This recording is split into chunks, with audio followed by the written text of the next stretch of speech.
This week on Waterways. Biscayne National Park's Maritime Heritage Trail and prescribed fires in the Everglades.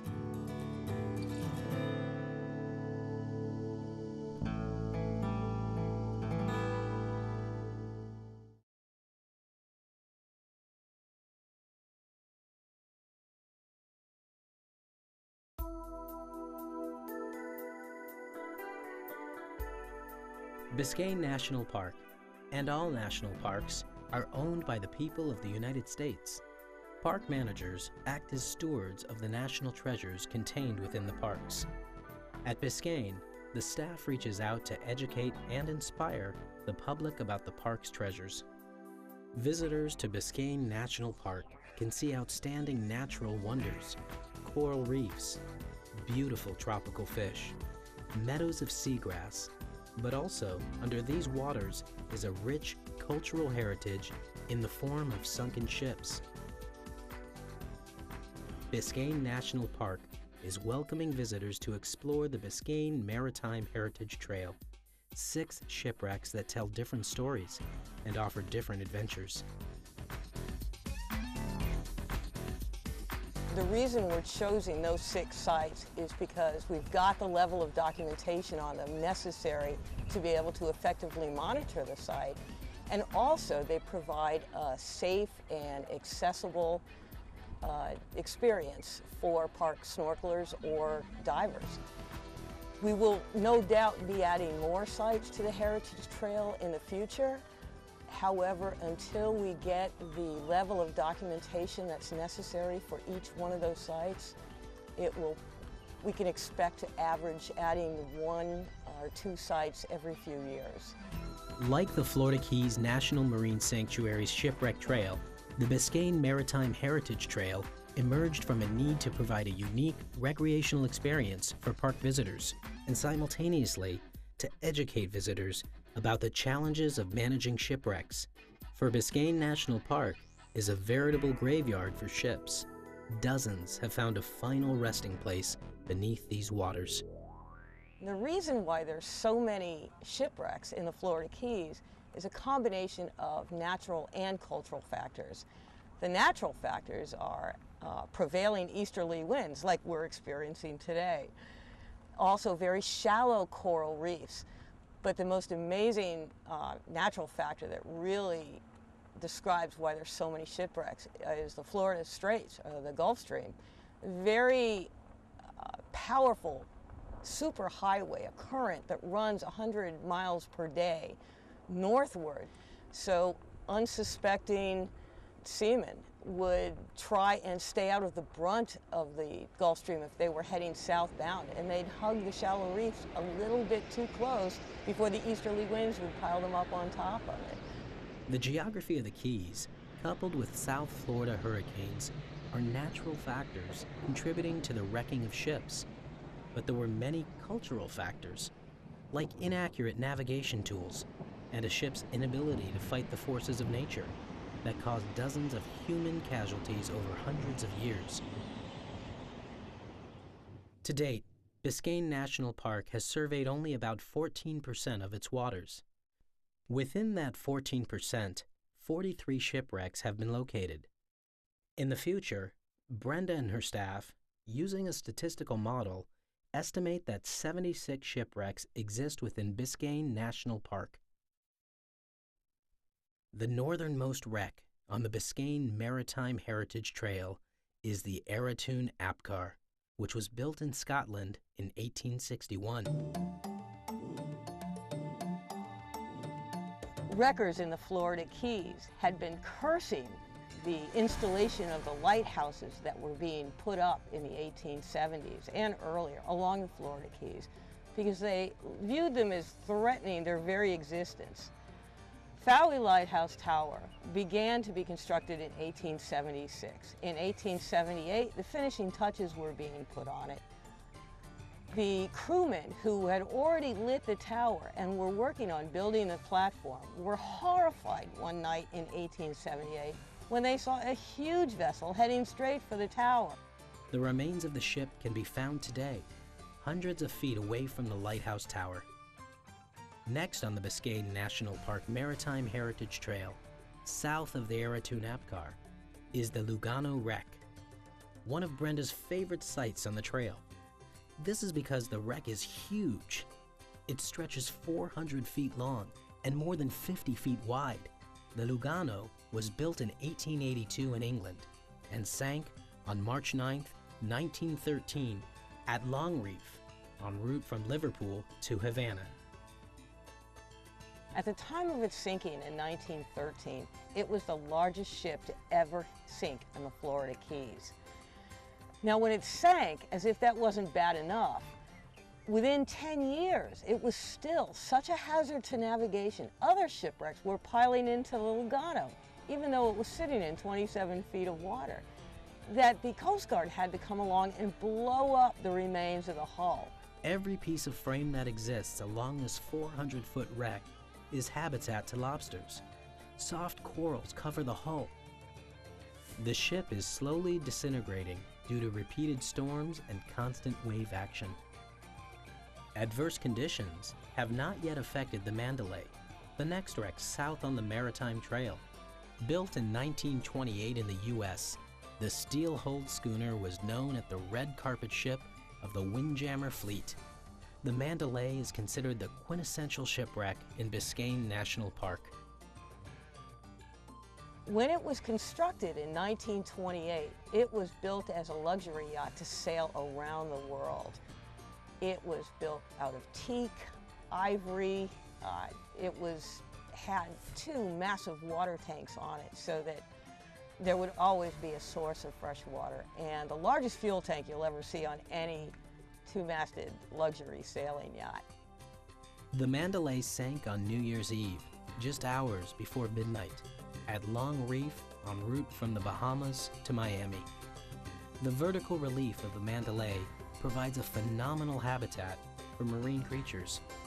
Through years of growth, it has become a biological treasure as well as an archaeological treasure. Next on the trail is the Earl King, constructed of steel in 1865 in Scotland, and which sank in 1891. The years surrounding 1865 were pivotal in ship construction in the Florida Keys and the rest of the United States. During this time, shipbuilders shifted from building wooden ships powered by wind to iron ships powered by steam.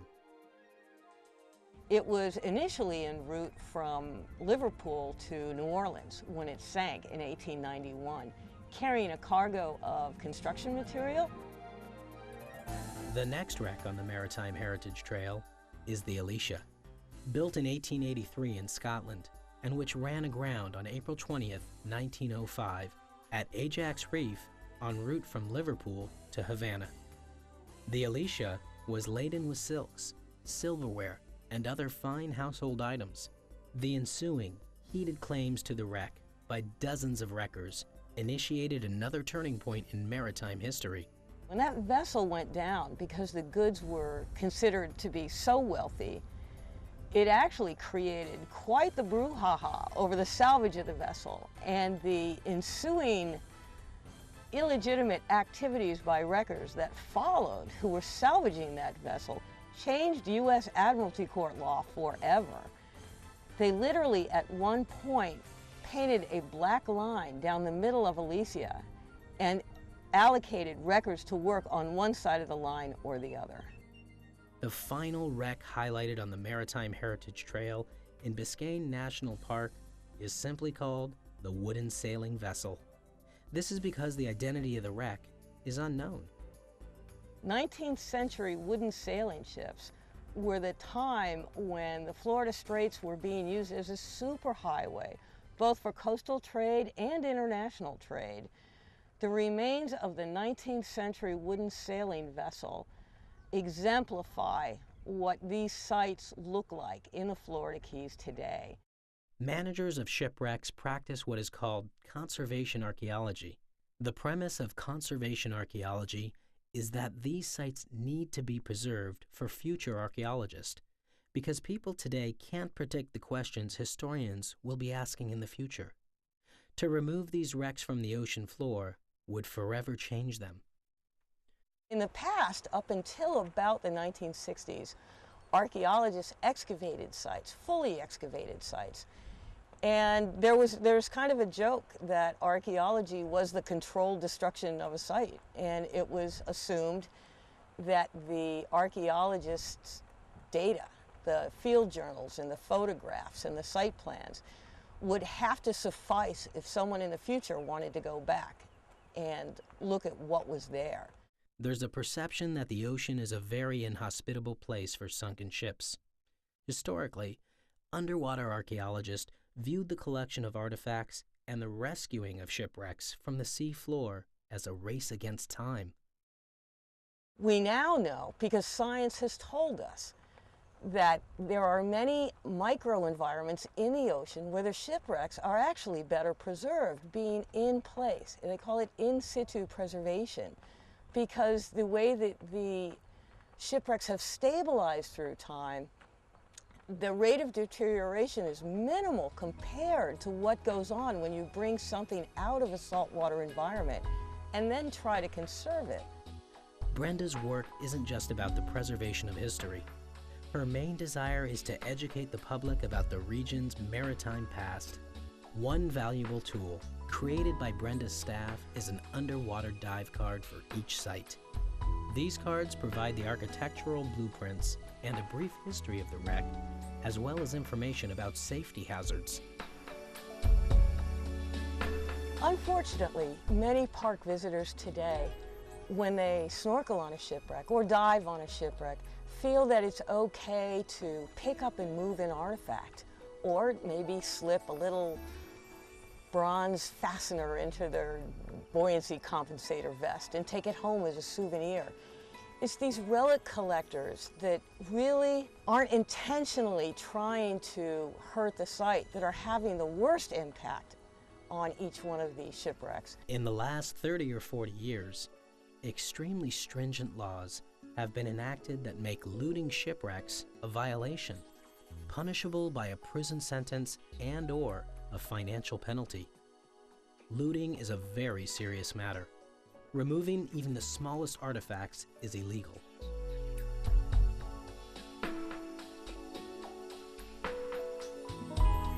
The ships lying beneath Biscayne's waters once traveled all over the Atlantic and the Caribbean.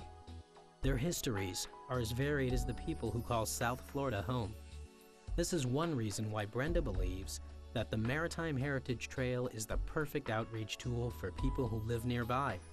They, like all Americans, are owners of this national park, yet many have never visited. Biscayne's proximity to Miami provides us with marvelous opportunities to instill a sense of ownership for the ethnically diverse community members of Miami. Shipwrecks are a great catalyst to do that. The reason for that is because for 500 years, vessels have been sailing, flying different flags, different nationalities. So get off the couch, put on a mask and snorkel, and come experience the wonders of Biscayne National Park. Bring the family, bring your friends, dive into the world below the water's surface, and take a journey on the Maritime Heritage Trail.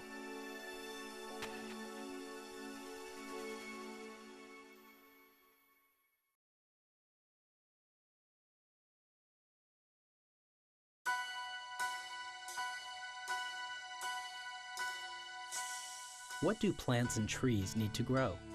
Water? Nutrients? Fire? You bet, especially in South Florida. Fire is a historic part of the natural ecology. During the tumultuous rainy season, lightning would regularly ignite the landscape. South Florida is an extremely fire-prone area, and this whole region evolved to burn. Throughout North America and probably throughout the world, most vegetation has a fire history. It has a relationship with fire. Most vegetation will burn at some time. In Florida, we have vegetation that thrives on fire. As a fire ecologist at Everglades National Park, Rick Anderson's job is to understand the role of fire in the ecosystem. Over the years, the way the Park Service handles fire has changed as its understanding of fire's role in the ecosystem has evolved. When the park was established, there was a sensibility that this forest needed to be protected from fire. And I think probably it was an imported thinking about national parks. And as the Everglades got drained, the fires became more and more destructive, if you will, taking a lot more topsoil, and there's a lot of large-scale fires. At face value, putting out all fires seemed logical to early park managers. It was something the Park Service had been doing since its inception. From Yellowstone to Yosemite and all the western national parks, it only made sense that managers would suppress fires in South Florida. But the idea that the ecosystem needed to be protected from fire shifted as tropical hardwood vegetation began encroaching into the pine forests. Without fire, ground-level vegetation and pine trees became too dense for pine tree seedlings to survive. Park scientists noticed that the ecosystem was changing. And one of the first to notice that and start looking at that in a scientific type of way was Dr. Bill Robertson. He started looking at change over time, and he was probably among a group of people that was the first to suggest that maybe using fire here was a good idea to help bring back the system in a way that was functional, that was more native and more like the pre-settlement forest that might have been here. Wildlife biologists also noticed a lot of species like bluebirds, wild turkey, and bobwhite quail suffered without fire. They named them fire-loving, those animals whose population dwindled without fire. Without fires to burn back the vegetation, these species were losing nesting and feeding grounds. These scientists also realized that by preventing the landscape from catching fire, they were inadvertently creating a more fire-prone environment. One way to put it is, the longer any site or any place in a flammable landscape goes without fire, the more vulnerable it is to fires that we can't control. The prescribed burns typically begin in May and last throughout the summer. This is the natural time of year for fires, the rainy season, and hence the lightning season. The time of year, May, June, July, August, and September, that fires were set here by lightning, it became obvious that that was probably how the plants and the ecosystem evolved with fire. Everglades National Park has a staff of fire starters and fighters who carefully execute detailed plans established by Rick Anderson and his team. Led by Dave Loveland, the process of a prescribed burn begins more than 2 years in advance, but the overall burn rotation is actually planned almost 30 years in advance. Dave Loveland explains the process the day of a burn. What we'll do is we'll come in the morning and start our notification processes, let everybody know that we are going to be burning in that area for the next day or two. We'll contact the Florida Department of Forestry for a burn permit and do our smoke monitoring, assure that there will be no sensitive smoke receptors downwind, for example, an airport or a hospital or school, and then put together a plan for the number and kind of resources we need to be able to do the burn, be it 1 or 2 engines, a helicopter, X number of firefighters. Igniting fires in the pinelands takes only a few hours. Fire spreads quickly through the understory of saw palmettos. From the ashes, these plants survive and thrive with the presence of fire. Higher water levels in the rainy season help control the spread of fire, but as many fire technicians will attest, no 2 wildfires are alike.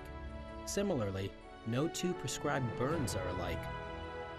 The crew will spend the rest of the afternoon and into the evening supervising the fire's progress to make sure it doesn't get out of hand.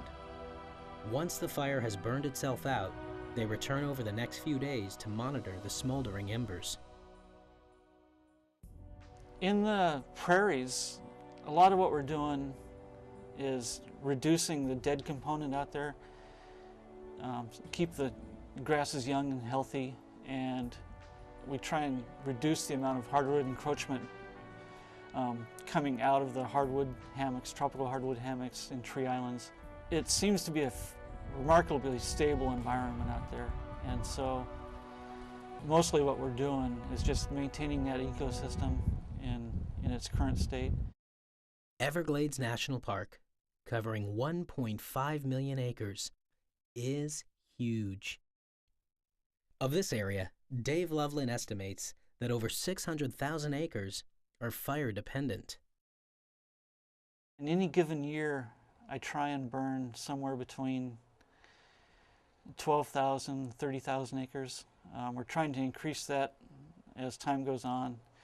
Ideally, I would say that we'd probably be sitting at probably 60,000 acres a year. Of that, we probably burn on average 5,000 acres of pines, and so the vast majority of the rest of that is prairies, sawgrass or Muhlenbergia prairies. When it became clear to resource managers that pines had adapted to fire, they then discovered the essential benefits fire brings to the pinelands. The pines, there's no lower branches, there's self-shedding of the lower branches. These trees are built to burn. You're not going to get any ladder fuels carrying up into the crowns.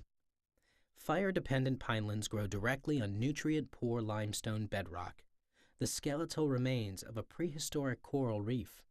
In this harsh environment, the main source of nutrients for pineland plants is the ash produced by fires. Not long after a fire, the ecosystem teems with new life. To see the flowers, to see the insects, to see the wildlife grazing and using the area, that's a very creative process, and I think that's something that humans do very well. And I think for eons, in this unbroken relationship with fire that humans have, we've been able to create very productive landscapes with fire. That's one of the things that gives me great satisfaction. The irony with fire is that for decades, managers thought they were saving an ecosystem by preventing fires, when in reality, they were suffocating it. Some research has shown that in a sawgrass prairie, for example, if it goes without burning for 20, 25 years, the actual dead component of the sawgrass will start to choke out the live mass. You're locking up all those nutrients, and it'll start to transition into basically a mudflat. Prescribed fire is an essential tool for maintaining balance in a fire-loving landscape. It is crucial to the health of the South Florida ecosystem and for protecting residential communities near these areas. As suburbia pushes out into fire-dependent wilderness, it will be increasingly important for people to understand the role of fire in the ecosystem.